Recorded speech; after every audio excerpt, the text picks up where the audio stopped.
AQSh fazogirining Oyga ilk qadami aslida yolg'onmi?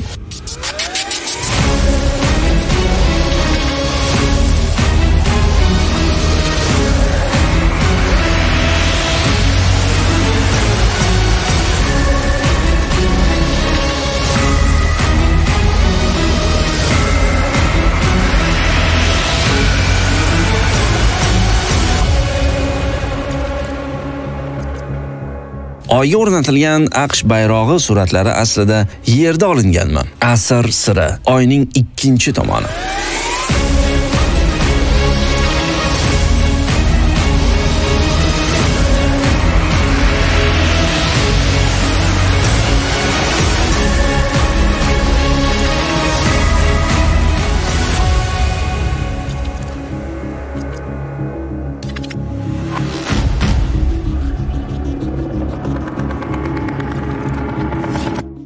Insoniyat tamaddunida fazoni zabt etish tarixi siru sanoatlariga shunchalik to'laki, haligacha bu bilan bog'liq ma'lumotlar va hujjatlarning yuqori qismidan maxfiy degan yozuv tushmaydi. Mana yaqinda o'tgan asrning 50-yillarida orbitaga chiqarilgan itlar u yerda uzoq azobli o'lim topilganligi ma'lum bo'ldi. O'tmishning yana bir fosh etilgan sirlardan biri bu Yuriy Gagarinning fazoga parvozini maxsus tushish apparatida emas, balki oddiy parashyutda yakunlaganidir. Bu kabi munozaralarga sabab bo'luvchi o'tmishda keskin burilish yasagan ko'plab voqealar qatorida sayyoramizning yo'ldoshiga uyushtirilgan o'sha mashhur Armstrongning Oyga oyoq qo'yishi ham tilga olinadi. Negaki chindan ham sun'iy yo'ldoshga parvoz uyushtirilganmi? Mabodo shunday bo'lsa, u holda Oyga qadami yetgan ilk inson aslida kim degan savol hali hanuz ko'plab bahslarga olib kelmoqda. Xo'sh, kim o'sha insoniyat va butun bir tamaddun tarixida o'chmas iz qoldirgan shaxs? Rasman tasdiqlangan ma'lumotlarga ko'ra, bu amerikalik astronavt Neil Armstrong. Shunga qaramay, inson qadami hali Oyga yetmagan degan qarashlar ham yo'q emas. Har narsaga shubha bilan qaraydigan mazkur fikr egalarining bunday xulosaga kelishlariga asos bormi? O'tgan asrning eng olamshumul voqealardan biriga gumon bilan qarash to'g'rimikan? Bir boqishda shak shubhaga qanday ham asos bor deyish mumkin. Chunki amerikaliklarning Oyni zabt etish loyihasiga juda katta mablag' sarflanganligi barchaga ma'lum. Nahotki ular garchi dastavval juda katta tavakkalchilik asosida boshlangan sa'y-harakatlardan ortga chekinishga jazm etishgan bo'lsa, qolaversa Neil Armstrongning Oyga qadam qo'yganligi butun yer yuzida turli kanallar orqali namoyish etilgan-ku. Shunday ekan, butun insoniyatni chalg'itishning qanday qilib uddasidan chiqilgan? Kuchlilar bellashuvi.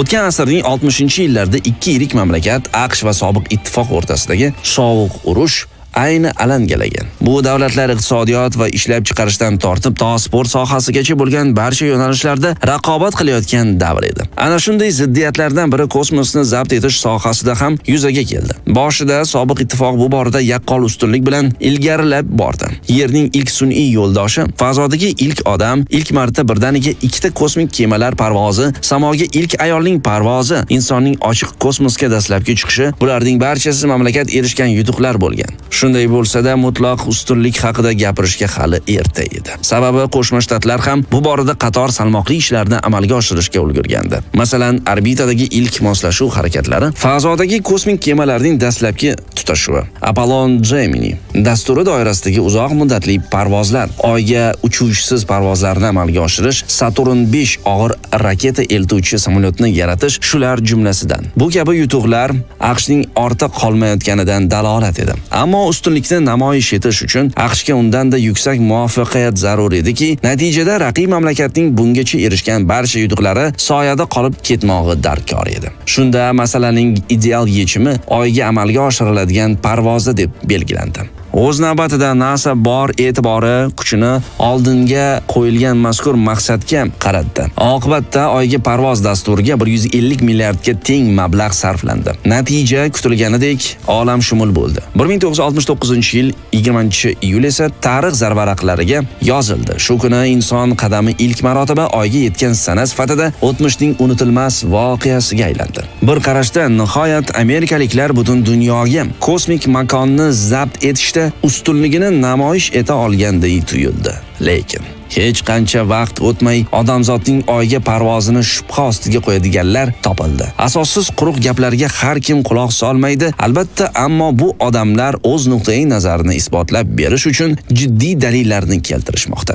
Dalillarga qarshi dalillar bilan amerikaliklarning oyga qo'nishida eng ko'p munozara tug'diradigan holatlardan biri sayyoramiz yo'ldoshiga AQSh mamlakat bayrog'ini o'rnatish paytidir. Unda yulduzli va yo'l-yo'lli matoning ozgina xilpirab turganligi ko'zga yaqqol tashlanadi. Mazkur holatning g'ayritabiiyligini payqash uchun fizika fani maktab kursidan biroz xabardor bo'lishning o'zi kifoya. Negaki oyda atmosfera mavjud emas, bu yo'ldoshda shamol ham bo'lmaydi degani. Demakki, mato hech qanaqasiga harakatlanishi mumkin emas. Aynan shu jihat har narsaga shubha bilan qarovchi va oyga parvoz amalga oshirilganini rad etuvchilar taqdim etayotgan birinchi dalildir. Bu borada ularning xulosasi ham aniq.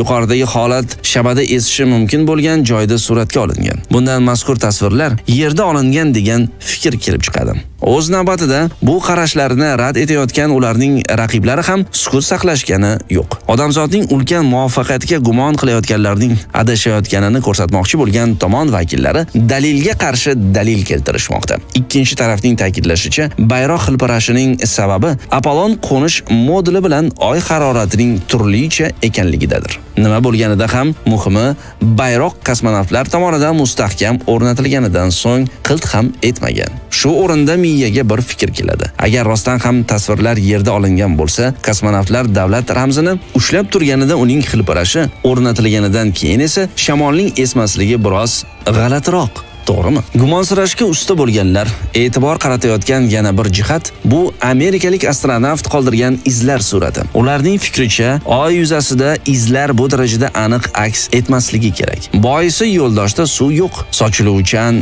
moddalarning mayda zarrachalari birlashuvi uchun esa aynan shu hayot manbaining bo'lishi talab etiladi. Lekin oy tuprog'idagi zarralarning o'zaro tortishish kuchi sezilarli nishona qoldirish uchun yetarli deydi bu borada qarshi tomon vakillari. Ochig'i mazkur qarshi fikr haqiqatga yaqinroq. Axir sobiq ittifoqning lunoxod apparati oy yuzasida izlar qoldirganiga guvohlik beruvchi suratlar bor-ku. Ularda g'ildiraklarning izlari yetarli darajada aniqlik bilan aks etgan. Yana bir holat diqqatni tortadi. Odatda kosmik kemaning qo'nish moduli ajralib, oyning yuzasiga birinchi bo'lib tushadi, so'ngrasi kema modulining ustiga qo'nadi. Tasvirlarda AQSh kosmik kemasining qo'nish modullari tagida hech qanday krater kuzatilmaydi. Bu ham munozaraga sabab bo'layotgan masalalardan biri. Chunki muntazam ravishda ishlab turadigan dvigatel qo'nish va uchishda yuza sirtiga jiddiy ta'sir ko'rsatgan bo'lishi kerak. Ammo bunga ham izoh topildi. Birinchidan, qo'nish modulining dvigateli oy bazasidan biroz yuqoriroqda bo'lgan. Ikkinchidan, uchish va qo'nishda u to'liq quvvati bilan ishlamagan. Kema harakatlanganda chang ko'tarilgan, darvoqe keyinchalik astronavtlar aynan to'zon jiddiy to'siqlardan biri bo'lganligini ko'p bora ta'kidlashgan. Lekin oy tuprog'ida chuqurlik hosil bo'lmagan. Qiziqarli dalillarning ro'yxatidan o'rin olgan yana bir jihat borki, uni aytmay bo'lmaydi. 1994-yili AQShning uchuvchisiz harakatlanayotgan Clementina apparati tomonidan oy yuzasi suratga olinadi. Rasmlarning birida qo'nish modulidan qoladigan iz kabi bir belgi bor. Bugungi kunda olimlar uni Apollon kemasining parvozidan qolgan nishona deya ta'riflashmoqda. Qiziq. Demak, baribir modullar yer yo'ldoshi sirtida iz qoldirishi rost ekanda. Ko'z bo'yamachilikmi yoki qahramonlik? Amerikaliklarning oyga parvozini shubha ostiga qo'yishga asos bo'luvchi asosiy masalalar ekspeditsiya jarayonida suratga olingan har xil tasvirlarda nur va soyalarning turlicha ekanligi bilan ham bog'liq. Birinchidan, bo'yi bir xil bo'lgan astronavtlarning soyalari turli tumanligi suratga olish jarayonida maxsus yorituvchi uskunalardan foydalanilgan degan fikrlarni uyg'otadi.